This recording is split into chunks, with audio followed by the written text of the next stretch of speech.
السلام علیکم۔ ہماری کلاس 7ویں کلاس ہے اور سبجیکٹ ہے اردو۔ اردو میں ہمارا آج مضمون ہے، ٹاپک ہے برزا ہامہ کی تاریخی اہمیت۔ اس میں آج ہم یہ سبق پڑھیں گے، برزا ہامہ کی تاریخی اہمیت۔ برزا ہامہ سری نگر کے شمال مشرق میں 20 کلومیٹر کی دوری پر واقع ہے۔ یہ ایک بالائی علاقہ ہے جہاں سے ڈل جھیل کا پورا منظر دیکھنے کو ملتا ہے۔ یہ جگہ کشمیر کی تاریخ میں بڑی اہمیت رکھتی ہے۔ ڈی ٹیرا اور پیٹرسن نامی دو انگریز ماہرین نے یہاں پائے گئے بعض پتھروں سے اندازہ لگایا کہ اس جگہ پر ماضی میں کوئی قدیم بستی آباد رہی ہوگی۔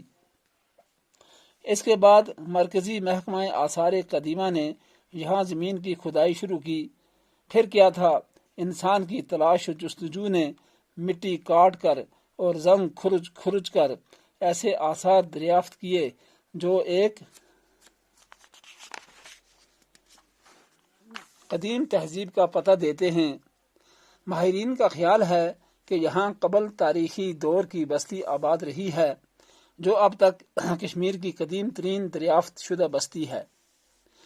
اس جگہ پر جو آثار ملے ہیں ان سے پتہ چلتا ہے کہ یہاں کے لوگ کیسے زندگی گزارتے تھے، وہ کس طرح کے گھروں میں رہتے تھے، ان کے گھریلو استعمال کی چیزیں کیسی تھیں۔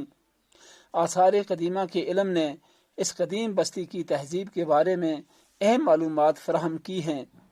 برزا ہامہ کی یہ قدیم تہذیب پتھر کے زمانے کی تہذیب تصور کی جاتی ہے۔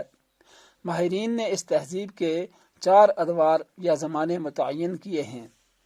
برزا ہامہ کے باشندے شروع میں گڑھے نما غاروں میں گزر بسر کرتے تھے۔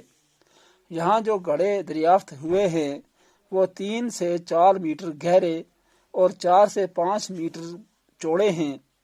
ان گڑھوں کو نوکیلے پتھروں سے کھودا گیا ہے۔ ان کے دہانے نسبتاً تنگ ہیں۔ بعض گڑھوں میں دیوار کے ساتھ زینے بنے ہوئے ہیں جن کے ذریعے سے لوگ ان میں اتر جاتے تھے۔ دہانے پر کھمبے گاڑنے کے نشان پائے جاتے ہیں۔ لگتا ہے کہ برف اور بارش سے بچنے اور گڑھوں کو محفوظ رکھنے کے لیے ان پر چھت بنائی جاتی تھی۔ یہ چھت بوجھ پتھر کی ہوتی تھی۔ گڑھوں کے باہر ادھ جلے بوجھ پتھر سے اس کے استعمال کا پتہ چلتا ہے۔ گھڑوں میں راکھ اور کوئلہ دریافت ہوا ہے، جو اس بات کا اشارہ ہے کہ ان میں لوگ رہتے تھے اور چولہا جلاتے تھے۔ ایسے آثار بھی ملے ہیں جن سے پتہ چلتا ہے کہ گرمیوں میں یہ لوگ گڑھے سے باہر بھی چولہا جلاتے تھے۔ کشمیر کے یہ قدیم باشندے گڑھوں میں شاید اس لیے رہتے تھے کہ موسم سرما کی شدید سردی اور برف باری سے محفوظ رہیں۔